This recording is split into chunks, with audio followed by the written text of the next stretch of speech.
Sa NBA Season 2024, usa lang ang ngalan na gisinggit sa tanang fans, Shai Gilgeous-Alexander o SGA, ang superstar sa Oklahoma City Thunder nga karon, regular season MVP, Western Conference Finals MVP o NBA Finals MVP. Gikan sa sinudanan hangtod sa katapusan sa season, siya ang heartbeat sa Thunder. Kada duwa consistent scorer, clutch performer o leader sa depensa. Ug unsay sekreto niya, ang iyang talino sa duwa. Sa mga fans, siya ang gitawag na master foul baiter.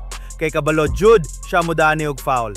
Kamayang contact, swak, free throw dayon. Matan pa sa pinya, mangdili ikatingala nga gitawag sab siya nga free throw king.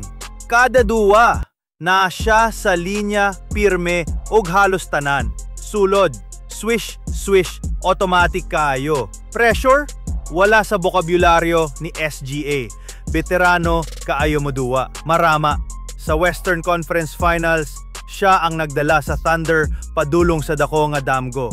Og sa NBA Finals, siya ang nagdominar, mo drive, mo pull up, mo assist, naatanan, clutch kaayo. Og maujud na siya ang Finals MVP. Dili lang siya scorer, siya ang silent assassin. Dili magsaba, pero kung mo perform, murag bagyo.